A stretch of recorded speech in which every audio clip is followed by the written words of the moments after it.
Exercise 3.2 आज हम करने वाले हैं, मैट्रिक्स की एक्सरसाइज 3.2 है ना। और इसकी पिछली क्लासेस जो है वो आपने देख ली होगी, मैंने यूट्यूब पर अपलोड कर दी है। अगर किसी ने कोई क्लास मिस करी है या कोई क्वेश्चन मिस करा है तो वो उसे वहां जाके देख ले। यहाँ मैं क्वेश्चन नंबर 19 कराने की बात कर रहा हूँ। 19th क्वेश्चन में आपसे क्या कहा है, पहले इसको पढ़ लेते हैं।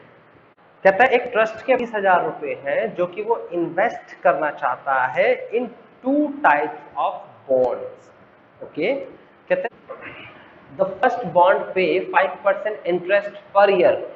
जो पहला वाला बॉन्ड पे करेगा वो 5% इंटरेस्ट पे करेगा हर साल, एंड द सेकेंड बॉन्ड पे 7% इंटरेस्ट पर ईयर। ओके, मेरे को 2 बॉन्ड के बारे में इंटरेस्ट दे रखा है। यूजिंग मैट्रिक्स मल्टीप्लिकेशन, यानी मैट्रिक्स मल्टीप्लिकेशन से का यूज करते हुए डिटरमाइन करो हाउ टू डिवाइड 30,000, 30,000 रुपए को कैसे डिवाइड करें among the 2 types of bond, ये 2 टाइप के बॉन्ड में। ठीक है, if the trust fund must obtain an annual total interest, और ट्रस्ट फंड के पास एनुअल इंटरेस्ट कितना होगा 1800 रुपए। तो पहले वाले पार्ट के पास चलते हैं हम, 1800 रुपीज। ओके, मैंने कहा मेरे पास 30,000 रुपए हैं, मैंने 30,000 रुपए में से कुछ पैसे एक पार्टिकुलर व्यक्ति को दिए, मुझे नहीं पता कितने पैसे दिए तो मैंने एक्स रुपीज मान लिया, और कुछ पैसे मैंने दूसरे व्यक्ति को दिए तो मैंने 30,000 माइनस का एक्स दूसरे व्यक्ति को दे दिए। ठीक है ना, यानी कि मैंने 30,000 रुपए के 2 हिस्से कर दिए, 2 जगह इन्वेस्टमेंट कर दिया। पहले बॉन्ड ए खरीदा मैंने, ए बॉन्ड, और फिर बॉन्ड बी खरीदा। बॉन्ड ए एक्स रुपीज खरीदा और bond B 30,000 minus X rupees पता नहीं था। जैसे कि मान लो 30,000 रुपए में से 10,000 रुपए का बॉन्ड ए है तो 30,000 में से 10,000 घटाएंगे तो बॉन्ड बी आएगा 20,000 रुपए का। पहले वाले बॉन्ड पर मुझे इंटरेस्ट मिल रहा है और वो मिल रहा है, कहता है ये 5% का इंटरेस्ट मिल रहा है, तो मैं इसे मल्टीप्लाई 0.05 कराऊंगा।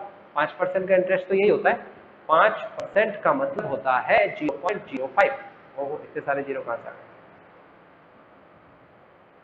2 सेकंड छाड़ दो, ये किस तरीके से चलेगा, ये इस तरीके से।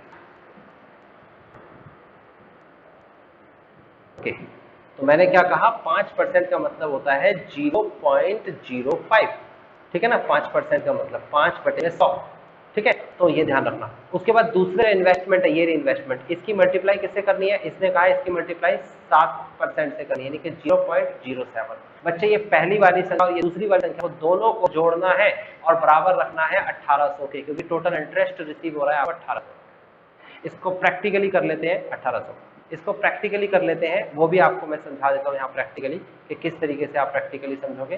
प्रैक्टिकली ये है कि सपोज कि आपने 10,000 रुपए किसी एक बॉन्ड को खरीदने में लगाए और दूसरे बॉन्ड को खरीदने में लगाया आपने 20,000 रुपए, क्योंकि 10,000 और 20,000 कितने हो गए, 30,000। मान लो 10,000 का 5% यानी कि 0.05, 10,000 का 5% कितना होता है भाई, 500 रुपीज। 10,000 का 5% 500 रुपए होता है। 500 रुपए तो पहले बॉन्ड ने आपको इंटरेस्ट दिया, और दूसरे बॉन्ड जो 20,000 रुपए आपने इन्वेस्ट किए हैं उसका 7%, तो 7% कितना होता है 0.07, तो ये हो जाएगा 1,400 रुपीज। ठीक है, इन दोनों को जब जोड़ेंगे तो बेटा कंबाइंड एडिशन इसका कितना आ जाएगा, ये आ जाएगा 1,900 रुपीज। ये मैंने एक एग्जाम्पल दिया है आपको, इस तरीके से क्वेश्चन आपको समझना है। और आपको क्वेश्चन में यहाँ फाइनली कितने पैसे दे रखे हैं, टोटल इंटरेस्ट कितना दे रखा है 1800 रुपए। तो ये तो समझ में आ गया, आंसर भी बड़े आसानी से आ गया। मेरे को यहां पर लिखना है लेट मैट्रिक्स ए। ओके, और मैट्रिक्स ए के अंदर मुझे क्या लिखना है, मुझे यहाँ पर क्वेश्चन में जो दे रखा है उसके अकॉर्डिंग चलूंगा। तो ये है आपके पास बॉन्ड ए, और यहाँ पर लिखूंगा बॉन्ड बी, और मैंने लेट किया है। अच्छा, ये बॉन्ड ए और बॉन्ड बी का नाम दिया है इसने, 2 टाइप्स ऑफ बॉन्ड है, तो ए भी मैं लिखता ही नहीं हूँ, फर्स्ट और सेकेंड लिखाऊं। ये फर्स्ट बॉन्ड और सेकेंड बॉन्ड। बेटा जो फर्स्ट बॉन्ड है मैंने लेट कर लिया कि उसमें एक्स रुपीज इन्वेस्टमेंट हुई है, तो दूसरे बॉन्ड में कितनी इन्वेस्टमेंट हो गई, 30,000 माइनस एक्स। अगर पहले बॉन्ड के अंदर एक्स रुपीज का इन्वेस्टमेंट हुआ है तो दूसरे बॉन्ड के अंदर कितना इन्वेस्टमेंट होगा, 30,000 माइनस एक्स। ये एक रो और 2 कॉलम वाली मैट्रिक्स बन चुकी है, देख सकते हो। यहाँ से रो मिलता है, ये रो फर्स्ट है, और यहाँ से आपको कॉलम मिलेगा इधर, तो ये कॉलम फर्स्ट है और कॉलम सेकेंड है। अब आप बी मैट्रिक्स लिखेंगे, बी मैट्रिक्स में आप क्या लिखेंगे, बी मैट्रिक्स बनाएंगे आप इस तरीके से। और ये फर्स्ट बॉन्ड का इंटरेस्ट और ये सेकेंड बॉन्ड का इंटरेस्ट। तो पहले बॉन्ड का इंटरेस्ट कितना है 0.05 और दूसरे बॉन्ड का इंटरेस्ट कितना है 0.07। क्वेश्चन में लिखा हुआ है 5% और 7%, आप देख सकते हैं। ठीक है, अब आपको क्या करना है, अब आपको इसने टोटल इंटरेस्ट दे रखा है, तो आप कैसे करेंगे टोटल इंटरेस्ट को कैलकुलेट। देखिए आप लिखेंगे अकॉर्डिंग टू क्वेश्चन, और फर्स्ट पार्ट आपको दे रखा है total interest is equal to ₹1800। तो ये आप लिखेंगे कुछ इस तरीके से, यहां पर लिखेंगे AB इज इक्वल टू 1800। ए की वैल्यू कितनी दे रखी है x और b की वैल्यू दे रखी है 30,000 माइनस x मल्टीप्लाई बाय, यहां पर वैल्यू फर्स्ट की दे रखी है 0.05 और यहां पर वैल्यू दे रखी है 0.07 इज इक्वल टू 1800। ठीक है, उसके बाद आगे बढ़ जाते हैं। इसमें फर्स्ट रो, एक रो है, ये देखेंगे एक रो, और दो कॉलम दे रखे हैं, ये है फर्स्ट कॉलम, ये है सेकंड कॉलम। दूसरी मैट्रिक्स के अंदर दो रो और एक कॉलम दे रखा है आपको, ये है फर्स्ट रो सेकंड रो, यानी कि दो रो है, और फर्स्ट कॉलम दे रखा है आपको सिर्फ एक ही कॉलम। अब आपको करना क्या है, रो की कॉलम में पहले मल्टीप्लाई करने से पहले कैसे चेक करते हैं कि पहली वाली मैट्रिक्स का कॉलम दूसरी वाली मैट्रिक्स के रो के बराबर होना चाहिए, तभी मल्टीप्लाई हो सकती है। तो मल्टीप्लाई कैसे करेंगे, ये हमने की मल्टीप्लाई रो की कॉलम में। तो रो की कॉलम में मल्टीप्लाई कैसे, इस वाले x की मल्टीप्लाई इस वाले 0.05 में करेंगे, तो आएगा आंसर 0.05x प्लस का साइन। फिर आगे बढ़ेंगे, एरो हमें आगे ले जा रहा है, तो आगे हमारे पास जो संख्या है वो 30,000 माइनस x है, और यहाँ पर नीचे एरो लेके आ रहा है हमें, तो नीचे हमें संख्या दे रखी है 0.07। तो मल्टीप्लाई करेंगे तो आएगा 0.07 मल्टीप्लाई बाय 30,000 माइनस का x इज इक्वल टू 100। तो मेरे हिसाब से इतनी बात तो आपको समझ में आ गई होगी। अब कैलकुलेशन करना है और आंसर आ जाएगा। किसी एक बच्चे को डाउट है तो अभी बताइए। ये 2100 माइनस 0. हाँ जी,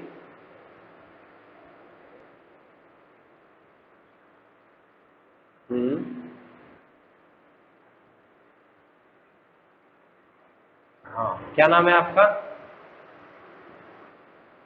शैलेंद्र। ठीक है, बहुत अच्छा क्वेश्चन पूछा है। ये क्वेश्चन मुझे बताना था, इसलिए मैंने पहले पूछा। और कोई डाउट किसी को? क्योंकि कैलकुलेशन मैं आपके सामने करता ही जा रहा हूं, और ये आएगा 1800 रुपये माइनस का 2100 रुपये, इसे घटाएंगे तो 0.02x is equal to minus का 300, एंड देन फाइनली x की वैल्यू क्या आ जाएगी, ये x माइनस से माइनस कैंसिल हो जाएगा, तो 300 अपॉन में 0.02 and x is equal two point हटा के ऊपर 0 आ जाएगा, तो कितना हो जाएगा 15,000 रुपीज। x की वैल्यू मतलब कि so first bond, so we invest in first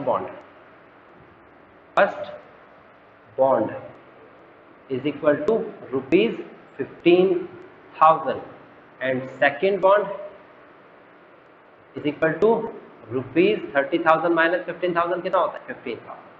तो ये मेरा फाइनल आंसर आ गया। आप सभी बच्चों को इस तरीके से तो क्वेश्चन करना है, ठीक है। लेकिन क्वेश्चन मेरा ये है जिसके लिए मैं पढ़ा रहा हूं आपको कि ये कैसे आया भाई, ये तो मैंने रट रखा था, किसी भी टीचर ने एक रट रखा है कि वे ऐसे करते वैसे करते और ऐसा करके आंसर आ जाता है। ये तो बड़ा आसान है ना। कितने क्वेश्चन रट लोगे आप? इस एनसीईआरटी के अंदर आपको 2 क्वेश्चन दे रखे हैं और ज्यादातर बच्चे दोनों क्वेश्चन रट लेते हैं। 2 ही तो करने थे। ये देखो, पहला क्वेश्चन वो था और दूसरा क्वेश्चन आपके सामने ये, बस। उसके अलावा तीसरा कोई क्वेश्चन नहीं है। और जब हम आगे जाएंगे किसी और बुक पे तब फंस जाएंगे, क्योंकि इसका कोई मेथड तो सर बताया नहीं, और हम तो आपके पास इसलिए आए थे क्योंकि मेथड बताओगे आप तो इससे सारे क्वेश्चन हो जाते हैं। तो इस क्वेश्चन को मैं दोबारा से बता रहा हूँ। मैंने बताया कि 2 टाइप के स्टूडेंट्स मेरे सामने बैठे हुए हैं, मुझे दिख नहीं रहे हैं लेकिन बैठे हुए हैं। एक स्टूडेंट जो पहले डिटेल जानना चाहता है किसी क्वेश्चन की, उसे समझना चाहता है, उसका मेथड जानना चाहता है, और दूसरा स्टूडेंट कहता है सर पहले हमें सॉल्यूशन बताओ, इतना पका क्यों रहे हो, यू नो कि इतना घुमा के क्यों बात बता रहे हो। दोनों स्टूडेंट मेरे सामने बैठे और मैं दोनों को पढ़ा रहा हूँ। तो ये सेकंड वाले स्टूडेंट के लिए है कि ए की वैल्यू कैसे याद रखनी है आपको, कि ए की वैल्यू ये बनाई, ये ए की वैल्यू है, ये बी की वैल्यू है, दोनों की मल्टीप्लाई कराई और इंटरेस्ट मैट्रिक्स मेथड से कैसे कैसे निकाला है आपके सामने है। आपने शायद कॉपी कर लिया होगा, अदरवाइज ये आपको रिटर्न में मिल जाएगा, इसका पीडीएफ आपको मिल जाएगा, तो कॉपी करने की किसी को जरूरत शायद नहीं होनी चाहिए। ठीक है ना, आगे बढ़ते हैं, अब इसको समझने की कोशिश करते हैं। ठीक है ना, क्वेश्चन यही है, मैं दोबारा से करा रहा हूँ और मेरी बात को समझने की कोशिश करना। एक सिलेक्टेड पैटर्न होता है इस टाइप के किसी भी क्वेश्चन के लिए, और वो ये होता है कि जो भी फाइंड करना है, जो भी फाइंड करना है वो हमेशा रो मैट्रिक्स में लिखा जाएगा। ये सिलेक्टेड पैटर्न है, इसको ध्यान से समझना। जो भी फाइंड करना है उसे हमेशा रो मैट्रिक्स में लिखा जाएगा, यानी कि इस तरीके से। जब हम रो मैट्रिक्स में लिखेंगे तो उसके साथ साथ यहाँ पर बहुत सारे कॉलम्स बन जाएंगे। जो कॉलम्स ऊपर बनेंगे यहाँ पर, वही कॉलम नेक्स्ट मैट्रिक्स की रो बनते हैं। अभी मेरी बात शायद समझना है, लेकिन मैं इसे प्रूफ करके दिखा दूंगा, समझा दूंगा। मेरी बात को सुन लेना, पहले अच्छे से सुन लेना, तसल्ली से। दोबारा से रिपीट कर रहा हूँ, मैंने कहा जब भी ऐसे टाइप का कोई भी स्टेटमेंट वाला क्वेश्चन आए तो इसमें मैट्रिक्स मल्टीप्लिकेशन होगी। इस टॉपिक का नाम भी ध्यान रखना, बहुत इंपॉर्टेंट है, ये ग्रेजुएशन के बिहाफ से ये बहुत इंपॉर्टेंट है। पहली ही एक्सरसाइज है, पहले ही चैप्टर का, application of matrix and determinants. लेकिन यहाँ पर आपको ना क्या करते हैं, पेपर में कुछ ऐसे क्वेश्चन डाल देंगे, बच्चा कहेगा ये कहाँ से करना है, तो उसमें ये तरीका जो मैं अभी बता रहा हूँ वो समझ में आएगा तो कर सकते हो। मैंने कहा इसे कहते हैं मैट्रिक्स मल्टीप्लिकेशन मेथड। इस मेथड का स्पेसिफिक नाम होता है मैट्रिक्स मल्टीप्लिकेशन मेथड, यानी कि मैट्रिक्स की मल्टीप्लाई करके और इस मेथड से आप वैल्यू निकालते हो। ओके, तो मैंने कहा कि इसे निकालने का पैटर्न क्या है। पैटर्न बिल्कुल सीधा है कि जो भी फाइंड करना है, जो भी चीज फाइंड करनी है, उसे हमेशा रो में लिखना है। तो रो में लिखोगे तो एक मैट्रिक्स अरेंज की जाएगी और मैट्रिक्स में यहाँ कॉलम भी बनेगा, और जो नेक्स्ट मैट्रिक्स होगी, यानी कि इससे जो नेक्स्ट वाली मैट्रिक्स है, ये नेक्स्ट, इस मैट्रिक्स के अंदर जो यहाँ पर कॉलम है फर्स्ट मैट्रिक्स का, वो सेकंड मैट्रिक्स की रो बन जाएगी। ये बात याद रखना। अब इसको एप्लीकेबल करते हैं। देखिए, इसको एप्लीकेबल ऐसे करते हैं कि क्वेश्चन के अंदर कहा कि आपको फाइंड करना है कि कितनी इन्वेस्टमेंट हुई है।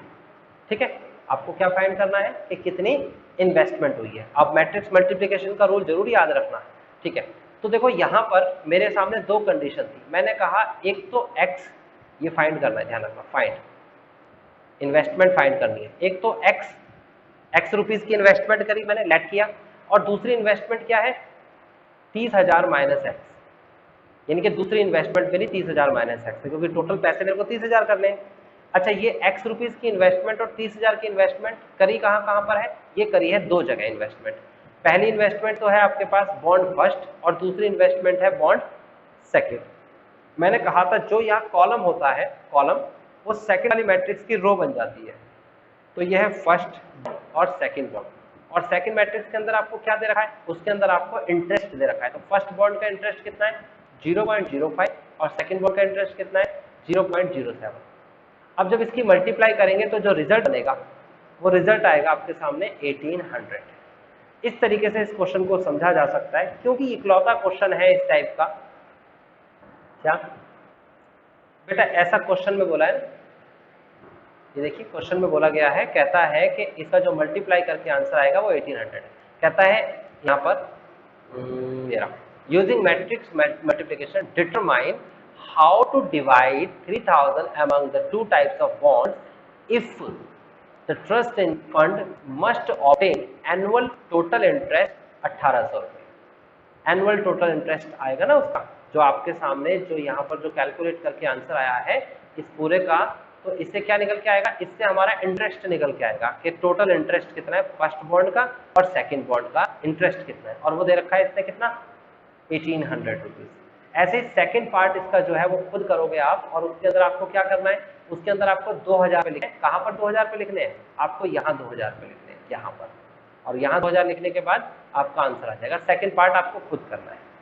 तो इसमें समझने वाली बात क्या थी, जिसको मैंने समझाया वो समझने वाली बात थी कि जो भी फाइंड करना है वो रो में लिखा जाएगा, और जब रो में लिखोगे तो कुछ वैल्यूज बनेंगी, उसमें कॉलम्स भी होंगे, और जो कॉलम होगा वो सेकंड वाली मैट्रिक्स का रो बन जाएगा। ये बात याद रखना। अब ये क्वेश्चन है, इसका मैं एक्स्ट्रा क्वेश्चन कराऊंगा जब कभी, तो आपको ये क्वेश्चन अच्छे से समझ में आ सकता है, ठीक है ना। अभी तो फिलहाल एक ही क्वेश्चन इस टाइप का दिख रहा है। सेकंड क्वेश्चन के पास चलते हैं, यानी कि 20 क्वेश्चन। नंबर 20 में क्या कहता है, कहता है the book shop of a particular school has 10 dozen chemistry books. Book shop एक पार्टिकुलर स्कूल की है, उसके 10 दर्जन तो केमिस्ट्री की बुक्स हैं, 8 दर्जन तो दे रखी है फिजिक्स की बुक्स है, और 10 दर्जन तो दे रखी है इकोनॉमिक्स की बुक्स है। केमिस्ट्री की, फिजिक्स की और इकोनॉमिक्स की। उनके selling price, their selling price 80, 60 and 40 rupees respectively, ठीक है ना। हालांकि ये गलत लिखा हुआ है, इतनी सस्ती बुक्स कहाँ मिलेगी, मुझे भी जगह बता देना, ठीक है ना। 80 रुपए की केमिस्ट्री की और फिजिक्स की 60 रुपए की और इकोनॉमिक्स की 40 रुपए की बुक्स कौन दे रहा है भाई। आगे कहता है फाइंड द टोटल अमाउंट, आपको टोटल अमाउंट फाइंड करनी है, जो फाइंड करना है उसको आपको ध्यान से समझना है। कहता है the book shop will receive from selling all the books using matrix algebra या मैट्रिक्स मल्टीप्लिकेशन मेथड। तो देखिए क्वेश्चन नंबर 20 की बात हो रही है। क्वेश्चन नंबर 20, इसके अंदर आपको क्या करना है, सबसे पहले बुक्स, ये बुक्स लिखनी है यहाँ पर, यहाँ बुक्स आएंगी, बुक्स इस तरफ रो की तरफ, ठीक है। और बुक्स कौन कौन सी बुक्स हैं, सबसे पहले आपको दे रखी है केमिस्ट्री की बुक्स, उसके बाद दे रखी है आपको फिजिक्स की बुक्स, उसके बाद आपको दे रखी है इकोनॉमिक्स की बुक्स। तो केमिस्ट्री की दे रखी है 10 दर्जन बुक्स, फिजिक्स की दे रखी है आपको कितनी, 8 दर्जन बुक्स, और इकोनॉमिक्स की 10 दर्जन बुक्स। ये एक रो और 3 कॉलम, ठीक है ना, एक रो और 3 कॉलम। क्वेश्चन में देख सकते हो, कहता है find the total amount the book shop will receive from selling all the books. सारी बुक सेल करने के बाद कितने पैसे उसे मिलेंगे, तो सारी बुक्स एक साथ ही लिखनी है ना आपको, तो यहाँ पर रो बनी एक, ठीक है ना। ये एक रो है और एक रो के अंदर आपको केमिस्ट्री की बुक दे रखी है, फिजिक्स की बुक दी है, इकोनॉमिक्स। और मैंने कहा था नेक्स्ट मैट्रिक्स कैसे बनेगी, तो नेक्स्ट मैट्रिक्स इस तरीके से बनेगी बेटा, ध्यान से समझना।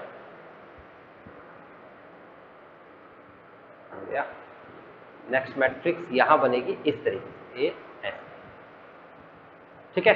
जो ये कॉलम दे रखा है आपको, ये कॉलम ही नेक्स्ट मैट्रिक्स की रो बनेगी, याद रखना, ये वाला कॉलम नेक्स्ट मैट्रिक्स की रो बनेगी, यानी कि यहाँ पर आएगा केमिस्ट्री, यहाँ पर आएगा फिजिक्स और यहाँ पर आएगा इकोनॉमिक्स, ठीक है। तो केमिस्ट्री के प्राइस कितने दे रखे हैं, केमिस्ट्री के प्राइस दे रखे हैं आपको 80 रुपीज, और उसके बाद 60 रुपीज और 40 रुपीज। बच्चे इसकी मल्टीप्लाई कर देंगे सीधी सीधी, ये आपके सामने मैट्रिक्स बनी 3/1 की, और मैंने कहा पहली मैट्रिक्स का कॉलम दूसरी मैट्रिक्स के रो के बराबर होना चाहिए, और बराबर है तो सीधी मल्टीप्लाई कर दो। रो की मल्टीप्लाई कॉलम में करेंगे तो कितना आ जाएगा, 10 मल्टीप्लाई बाय 80, तो 10 मल्टीप्लाई बाय 80 आ जाएगा 800 प्लस 8 मल्टीप्लाई बाय, अच्छा कुछ गड़बड़ हो गई भाई इसमें, गड़बड़ ये हो गई कि आपको डजन में दे रखी है यूनिट, कोई बता नहीं रहा मेरे को। देखो करने के बाद भी बच्चे नहीं बताते हैं, ये 10 दर्जन नहीं लिखेंगे, क्वांटिटी जो दे रखी है 10 दर्जन के प्राइस थोड़ी है बेटा। यहाँ पर केमिस्ट्री की बुक्स 10 दर्जन है, और एक दर्जन में कितने होते हैं, 12 बुक्स होती हैं, तो इसका मतलब 120, और यहाँ पर 96, और उसके बाद यहाँ पर 120। आप मल्टीप्लाई कराओ, ये भी सस्ती बुक्स नहीं है यार, ठहर जा भाई, अब मल्टीप्लाई कराओगे आप, ठीक है। तो 120 की मल्टीप्लाई किस में कराएंगे, इस 120 की 80 में मल्टीप्लाई कराएंगे, तो कितना आ जाएगा, जल्दी से बताइए मुझे कितना आएगा, 9006, हाँ ठीक है, प्लस फिर 96 की मल्टीप्लाई 60 में कराएंगे तो कितना आ जाएगा, 0, 6 6 36, 3 5 7, ठीक है, प्लस फिर उसके बाद 120 की मल्टीप्लाई 40 में कराएंगे तो आ जाएगा 1400।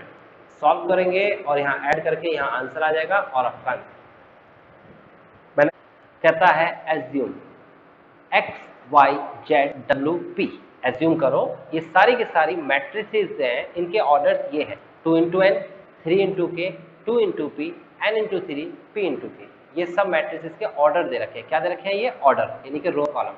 कहता है choose correct answer in 21 and 22, तो 21 और 22 में करेक्ट आंसर चूज करेंगे। चलो हम चलते हैं, पहले इसको सीरियल से लिखते हैं। 21 क्वेश्चन की बात कर रहा हूँ, और बहुत ही इंपॉर्टेंट क्वेश्चन है, इसको मिस मत होने देना। यहाँ पर ये कहता है according to question order of matrix order of matrix X matrix का order 2 into N, order of matrix Y is equal to 3 into K, okay, order of matrix Z is equal to 2 into P. उसके बाद order of matrix Z के बाद क्या है, W is equal to N into 3, okay. उसके बाद order of matrix P is equal to P into K. बेटा आप बुक में देख सकते हो, ये सारे ऑर्डर्स मैंने तरीके से लिख लिए। ऑर्डर ध्यान रखना, ऑर्डर क्या होता है, जैसे कि मैं इसका एग्जांपल बता देता हूँ। अगर एक्स एक मैट्रिक्स है तो इस तरीके से मैट्रिक्स होगी, तो उसके ऑर्डर यहाँ होते हैं 2 इंटू एन, मतलब 2 रो और n कॉलम, 2 तो रो है और कॉलम का भी पता ही है मुझे, ठीक है ना। तो ध्यान रखना इस तरीके से ऑर्डर कैलकुलेट किए जाते हैं। क्वेश्चन में कह क्या रहा है, 21 क्वेश्चन की बात कर रहा हूँ। सारी प्रॉपर्टीज अपने ध्यान में रखना बेटा, और बहुत केयरफुली इस दोनों क्वेश्चन को देखना, ठीक है। कहता है the restriction on NKP so that, इस टाइप की रेस्ट्रिक्शंस है NKP पे, PY plus WY will be defined are. A की वैल्यू है K is equal to 3, P is equal to N, B की वैल्यू है K is arbitrary and P is equal to 2, and P is arbitrary and K is equal to 3, K is equal to 2 and P is equal to 3। ये देखते हैं क्या कह रहा है ये। सबसे पहले हम अपने पेज पर चलते हैं वापस।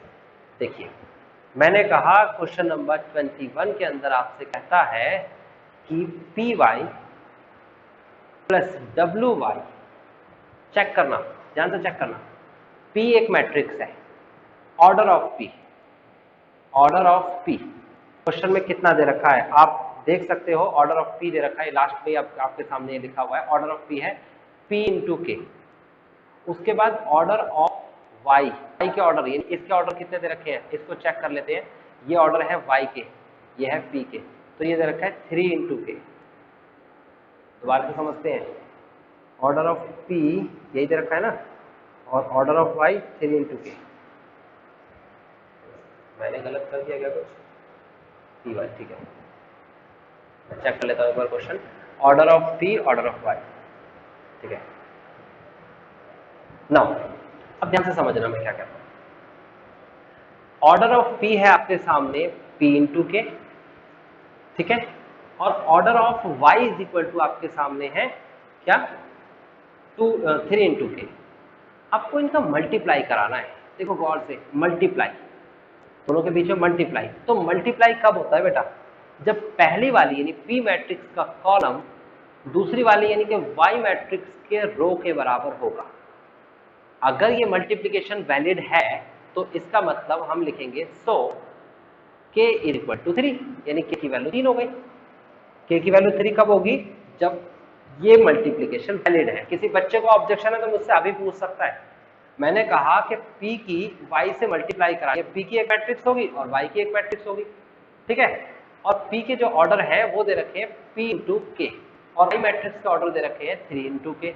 तो बेटा पहले वाले का कॉलम दूसरे वाले के रो के बराबर होता है, ये तो बताया ना, बार बार बोला है मैंने ये चीज। जहां आप सोचते होंगे वेस्ट में ऐसे ही बोल देते हैं सर, यहाँ उसकी जरूरत है। तो इसका मतलब K इंटू 3 हो गया। अब मुझे आप बताइए, सोच के बताइए कि ऑर्डर ऑफ PY क्या होगा। कोई स्टूडेंट बता सकता है मुझे ऑर्डर ऑफ PY क्या होगा?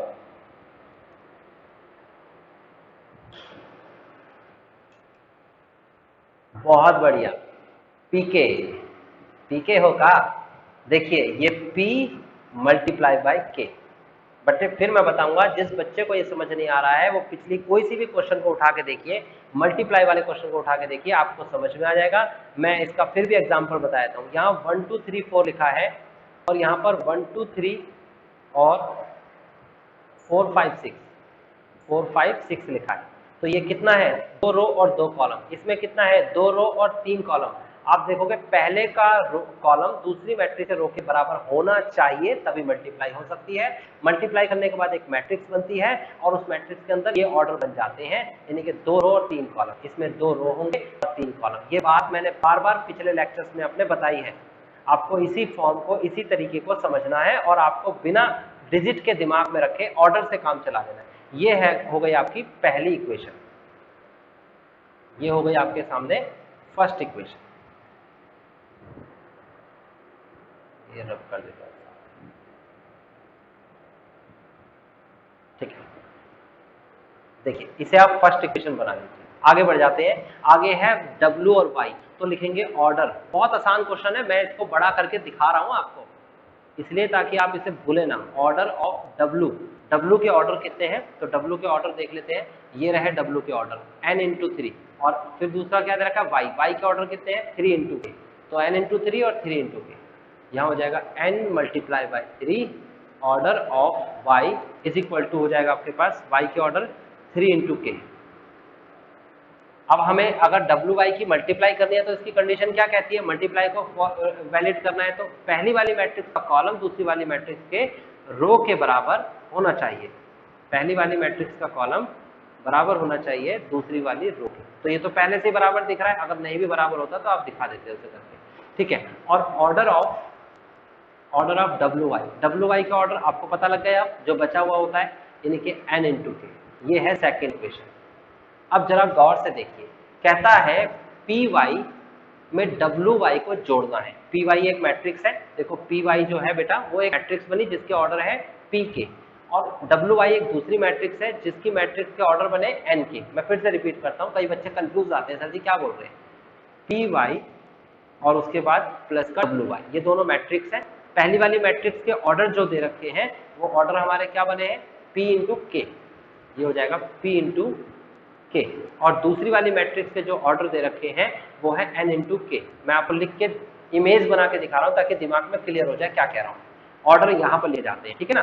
मैंने कहा बीच में प्लस का निशान है, तो बेटा प्रॉपर्टी क्या कहती है प्लस की, वो कहती है कि ये जब ही प्लस हो सकते हैं जब ये P बराबर इस n के होगा, ठीक है, और ये K बराबर इस K के होगा। तो K बराबर K है, ये तो सबको दिख रहा है, लेकिन ये बात निकल के आई कि P बराबर NK होना चाहिए, तभी ये कंडीशन फॉलो हो सकती है। यानी कि दो कंडीशन निकल के आई, एक तो निकल के आई कंडीशन ये कि K की वैल्यू 3 होनी चाहिए, और दूसरी वैल्यू निकल के आई ये कि P बराबर NK होना चाहिए। अब हम अपने क्वेश्चन पे चलते हैं और आपको इसके ऑप्शंस को दिखाते हैं।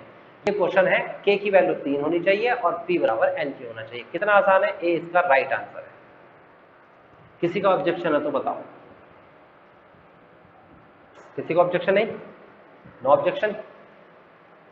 22 क्वेश्चन देखते हैं, कहता है इफ n = p, अगर n p के बराबर है then the order of the matrix 7x - का 5z। ये क्वेश्चन मैं आपसे पूछूंगा, बहुत अच्छा क्वेश्चन है।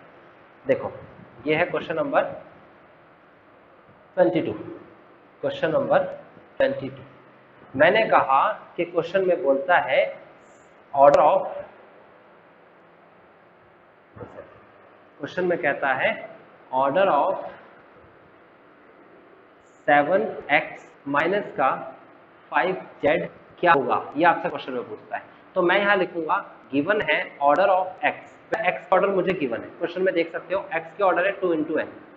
तो मुझे बताइए ऑर्डर ऑफ 7x क्या होंगे, कौन बताएगा, कौन माइका लाल, कितना। आप क्वेश्चन में देख सकते हो, मैंने इस क्वेश्चन में से कॉपी करके दिखाया था, ये देखो order of matrix x 2 × n question में लिखा हुआ है, मैं दिखा देता हूं आपको। ये देखिए ये लिखा हुआ है यहाँ ऊपर, यहाँ देखिए ये वाला जो क्वेश्चन है ना, ये 20वें क्वेश्चन और 21वें क्वेश्चन और 22वें क्वेश्चन दोनों के लिए एक ही कंडीशन फॉलो करनी है। ये लिखा है x एक मैट्रिक्स है और इसके ऑर्डर जो है वो 2 × n है। देखो ये दिख रहा है आपको, हाँ एक ही वो उस पर लिखा हुआ है ना साफ साफ। तो ये 2 × n तो हो गया order of x, order of x कितना हो गया 2 × n। तो मुझे बताइए ऑर्डर ऑफ 7x कितना होगा। अरे बहुत अच्छे, आपका नाम बता दीजिए 2 × n बताने वाले। सनातन, अच्छा है, समझ में आ रहा है। देखिए कई बच्चे इसे 14 × 7n कर देते हैं, ये गलत कर देते हैं बेटा। वो x की मल्टीप्लाई मत करो यार, ऑर्डर को भी कंसीडर करो। ऑर्डर ऑर्डर ऑर्डर यार, ऐसे थोड़ी होता है कि आप यूं ही बिना ऑर्डर के करे जा रहे हो। देखो मेरी बात को ध्यान से समझना, वो बच्चे जो मैट्रिक्स को अभी भी कनेक्ट नहीं कर रहे, ये मेरे सामने लिखा है, यहाँ पर मैट्रिक्स पे लिखा है 1 2 3 4, ठीक है। ये एक मैट्रिक्स सपोज x है, चलो इसे x मैट्रिक्स ले लेते हैं। ये एक्स मैट्रिक्स है। ध्यान से समझ रहे बेटा, वो सभी बच्चे जो इस समय कनेक्ट नहीं कर रहे हैं इस बात को, वो समझे, इधर मैं कनेक्ट करा सकता हूँ। ये 2 × 2 के ऑर्डर है, इसे हम ऑर्डर कहते हैं, ठीक है ना। इस बात को कैसे लिखेंगे, लिखेंगे order of x, matrix x में मैट्रिक्स लिख नहीं रहा, 2 × 2 ऐसे तो लिखेंगे, यानी कि ये मैट्रिक्स एक्स है, उसके अंदर कुछ एलिमेंट्स है और एलिमेंट्स के ऑर्डर कितने हैं, 2 × 2, उसको लिखेंगे तो ऐसे ही ना। अगर मैं कहूँ ऑर्डर ऑफ 7x, तो आप कहेंगे सर जी 7x का मतलब आप x के साथ 7 की मल्टीप्लाई कराना चाहते हो, तो मल्टीप्लाई करा दी x के साथ 7, तो यहाँ भी मल्टीप्लाई करेंगे तो ये आ जाएगा 7, 14, 21 और 28। तो बेटा ऑर्डर कितने होंगे, देखो जरा, जो अभी सनातन ने बोला है या जो जिस बच्चे को आता है और जिस उन्होंने बोला है, जिसे नहीं आता वो इस एग्जाम्पल से समझ ले। भाई x की मैट्रिक्स में अगर 7 की मल्टीप्लाई कराएंगे तो ऑर्डर तो नो चेंज होंगे, ऑर्डर तो यही रहे, ठीक है। अगर ये बात आपको समझ में आ गई तो फिर ये क्वेश्चन आसान हो गया, इस क्वेश्चन में आप कुछ बचा ही नहीं यार।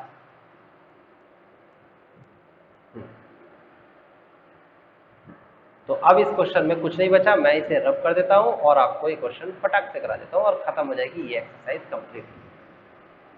ये 4 क्वेश्चन समझ लेना, आप हैं सभी के, ये पहले 2 क्वेश्चन आपने कर जरूर लिए होंगे। अभी मैं जब आपको सपोर्ट मटेरियल कराऊंगा ना तो आपको लगेगा हाँ सर जी आप जो बता रहे थे अभी समझ में आया। देखो यहाँ पर आप समझिएगा, ये आ जाए, हाँ 2 × x, मैंने कहा 7x के ऑर्डर मुझे मिल गए फर्स्ट इक्वेशन, फिर उसके बाद मैं लिखूंगा order of z।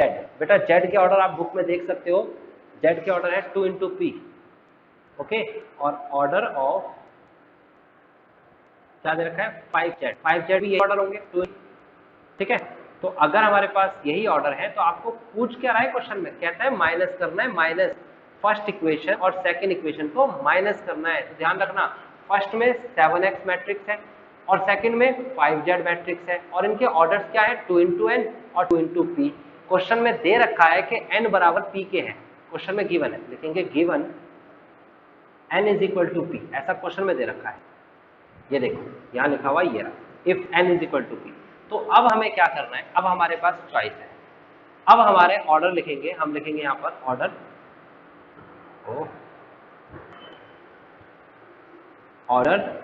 Of 7x - 5z, या तो इसके ऑर्डर 2 × n हो सकते हैं या फिर इसके ऑर्डर 2 × p हो सकते हैं, यानी कि 7x - 5z के ऑर्डर 2 × n भी हो सकते हैं और 2 × p भी हो सकते हैं, क्योंकि 2 बराबर 2 के है और n बराबर p के है, दोनों एक ही चीज है। तो हम ऑप्शन में ढूंढेंगे 2 × n और 2 × p में कौन सा मिलेगा। तो देखो ये तो बिल्कुल नहीं है, 2 × n ये है, बाकी दिख नहीं रहा आपको, याद रखना 2 × n और n × 2 में फर्क होता है। तो इसका आंसर क्या आया आपका B.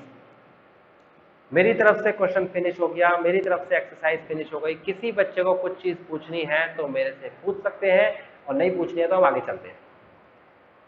Next exercise,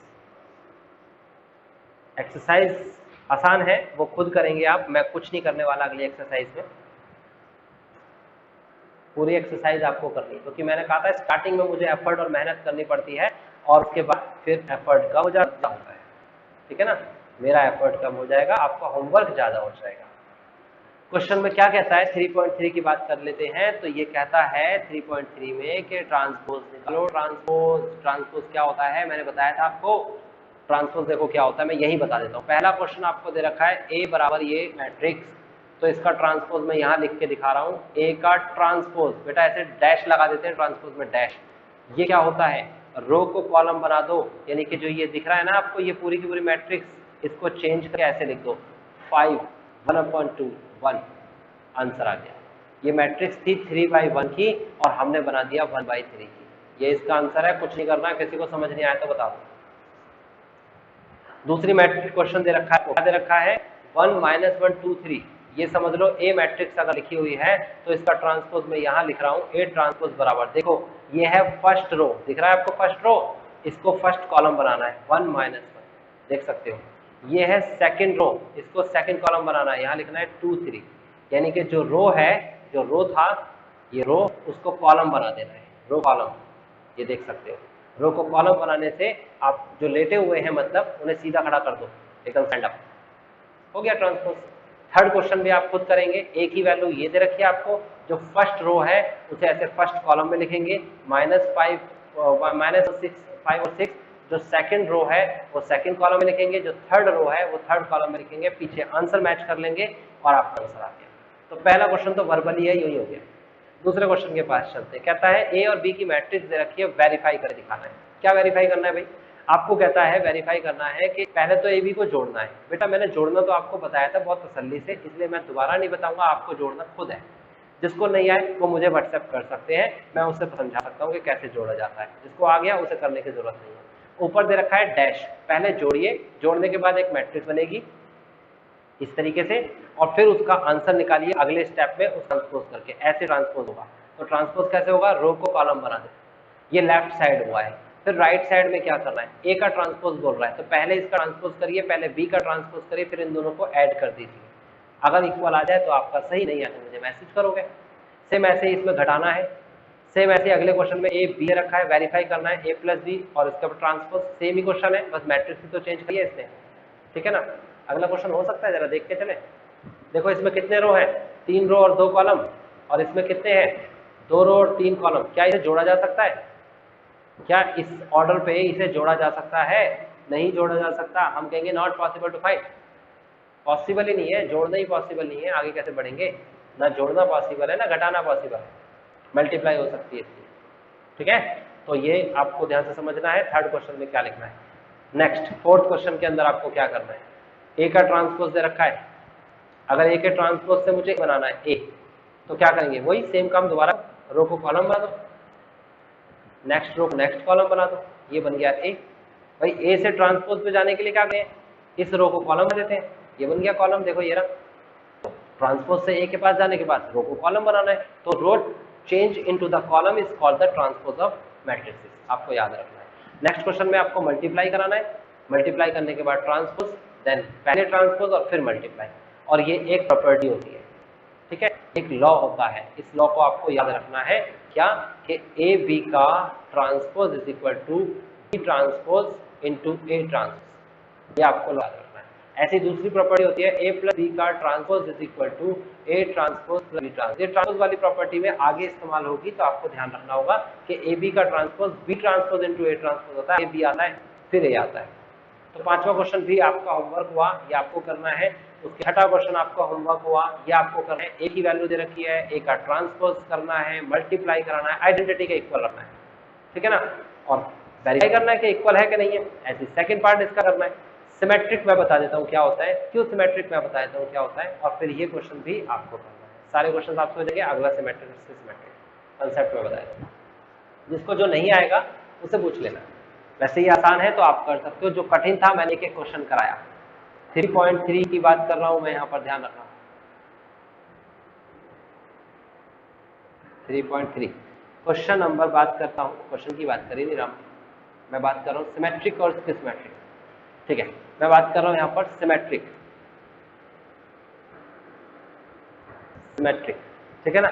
symmetric matrix कैसे निकालते हैं और क्या होती है। दो केस होंगे आपको, आपकी क्लास में केस मिलेंगे। अगर आपसे कहता है कि आप शो करके दिखाओ या प्रूफ करके दिखाओ कि कोई मैट्रिक्स सिमेट्रिक है, तो आपको सिंपली उसका ट्रांसपोज कर देना है और वो ट्रांसपोज उस मैट्रिक्स के बराबर आ जाएगा, तो इसका मतलब वो सिमेट्रिक है। दूसरे केस में आपसे कहेगा सॉल्व करके दिखाओ या फाइंड करके दिखाओ मैट्रिक्स को कि वो सिमेट्रिक्स है, तो सिमेट्रिक के लिए आप क्या करेंगे? आप लिखेंगे हाफ ऑफ ए प्लस ए का ट्रांसपोज, किसी भी मैट्रिक्स का ट्रांसपोज करके ऐड कर दो और उसका हाफ कर दो, तो वो सिमेट्रिक ही बन जाती है। कोई भी एग्जांपल लेके आप इसको प्रूफ कर सकते हो, अभी मैं भी करके दिखा दूंगा। दूसरा होता है स्क्यू सिमेट्रिक, दूसरा है आपके सामने स्क्यू सिमेट्रिक मैट्रिक्स। तो स्क्यू सिमेट्रिक मैट्रिक्स के अंदर भी दो कंडीशन बनेगी, ऑब्वियस सी बात है। एक कंडीशन में आपसे शो या फिर प्रूफ के लिए पूछेगा, तो इस केस में ए बराबर होता है माइनस के ए ट्रांसपोज के, यानी कि कोई मैट्रिक्स का ट्रांसपोज करके अगर नेगेटिव से मल्टीप्लाई करा देंगे तो वो स्क्यू सिमेट्रिक हो जाएगा। लेकिन अगर आपसे कहता है कि सॉल्व करके दिखाओ या फाइंड करके दिखाओ कि कोई मैट्रिक्स स्क्यू सिमेट्रिक है, तो आप उसका हाफ करेंगे ए माइनस ए का, यानी कि पहले ट्रांसपोज, फिर उसके बाद हटाएंगे, फिर हाफ कर देंगे, अपने आप स्क्यू सिमेट्रिक बन जाएगी कोई सी भी मैट्रिक्स, कोई सी भी। क्वेश्चन के बाद चलते हैं, समझ में आ जाएगा। ये क्वेश्चन है, आपसे कहता है कि शो करके दिखाओ। तो ये आपके सामने ए है, आपको सिर्फ इतना लिखना है। देखो मैं यही लिख देता हूँ, ए ट्रांसपोज, ध्यान से देखना सभी जने। ये है रो फर्स्ट, इसको बनाएंगे फर्स्ट कॉलम 1 -1 5। ये है आपके पास सेकंड रो, इसको बनाएंगे सेकंड कॉलम -1 2 1। ये है आपके पास रो थर्ड, इसको बनाएंगे थर्ड कॉलम 5 1 3। ये आपने बना दिया, समझ में आपको आ गया। क्या आपको दोनों वैल्यू सेम नहीं दिख रही? क्या आपको ऐसा नहीं दिख रहा ए बराबर ए ट्रांसपोज? अगर नहीं दिख रहा तो मुझे बता दो, मैं अभी दिखा दूंगा तुम्हें। मुझे तो दिख रहा है।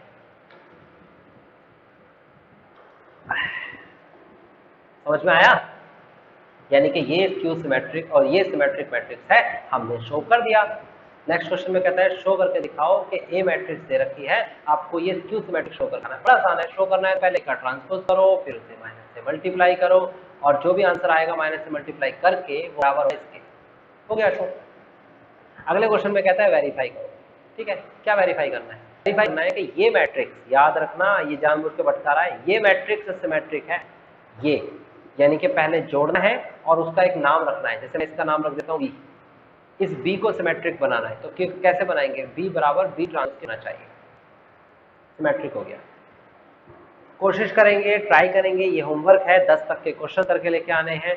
अगर आपसे नहीं होगा तो फिर मैं अगली क्लास में आपसे डिस्कस करूंगा, ठीक है ना। ये बाकी के 2 क्वेश्चन बहुत इंपॉर्टेंट है, अगर हो जाए तो बहुत अच्छी बात है, नहीं हो तो मैं अगली क्लास में कराऊंगा, ठीक है ना। अब नेक्स्ट क्लास हमारी होगी फ्राइडे को, क्या नाम है, नेक्स्ट वीक फ्राइडे का, आज तो फ्राइडे है। नेक्स्ट क्लास के लिए मैसेज कर दूंगा, नेक्स्ट क्लास हमारी नेक्स्ट वीक हो, ठीक है।